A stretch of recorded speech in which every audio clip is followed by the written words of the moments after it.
வணக்கம் நண்பர்களே. நம்ம சுஜோக்ல இந்த கோடுகள் வரைகிறதெல்லாம் உங்களுக்கு ஆன்லைன் கிளாஸ்ல காட்ட முடியாதனால ஒரு சின்ன வீடியோவா போடலாம்னு நினைக்கிறேன். சுஜோக்கை பொறுத்தவரையிலே கைகள் எப்பவுமே கீழ் நோக்கி தான் இருக்கணும். கைகள் இந்த மாதிரி தான் இருக்கணும் சுஜோக்ல எப்பவுமே. இது பாத்தீங்கன்னா இது வலது கை. சுஜோக் படி இந்த ஆள்காட்டி விரல் வலது கை, இந்த நடு விரல் வலது கால், நம்முடைய மோதிர விரல் இடது கால், சுண்டு விரல் இடது கை. இதுதான் நம்முடைய வலது கையை எடுத்துக்கிட்டோம்னா. இதே இடது கையை எடுத்துக்கிட்டோம்னா சுண்டு விரல் வலது கை, மோதிர விரல் வலது கால், நம்முடைய நடு விரல் இடது கால், ஆள்காட்டி விரல் இடது கை. இதுதான் நம்முடைய கையோட கான்செப்ட். எந்த கை வேணாலும் எடுத்துட்டு பண்ணலாம். இப்ப பாத்தீங்கன்னா உங்களுக்கு இந்த கோடு மார்க் பண்றது எப்படின்றது நான் சொல்லணுன்றதுக்காக தான் மெயினா போடுறோம். இங்க பாருங்க, இந்த ரேகை இதான் மணிக்கட்டு ரேகை, நம்ம சொல்லக்கூடிய மணிக்கட்டு ரேகை.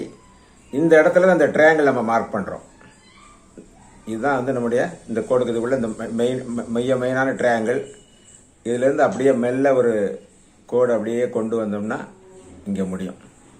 அடுத்து இங்கிருந்து கோடு கொண்டு வரும்போது இங்கிருந்து அப்படியே நேரம் இந்த கோடு மையமாக கொண்டு வந்து இங்க இது வரைக்கும் வந்துடும், நேராக வந்துடும். அதற்கு பிறகு இங்கிருந்து இது என்னாகும், மெல்ல அப்படியே இங்கே இணைந்து விடும்.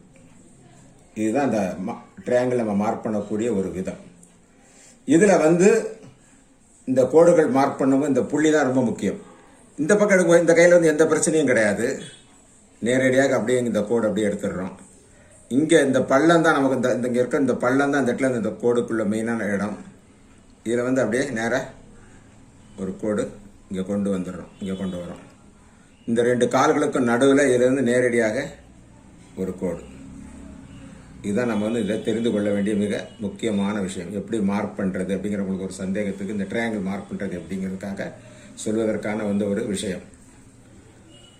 வணக்கம். உங்களுக்கு புரிஞ்சிருக்கும்னு நினைக்கிறேன். நீங்களும் உங்க கையில் நீங்க வரைஞ்சு பார்க்க முடியும், உங்களை கேட்டுக்கொள்கின்றேன். நன்றி, வணக்கம்.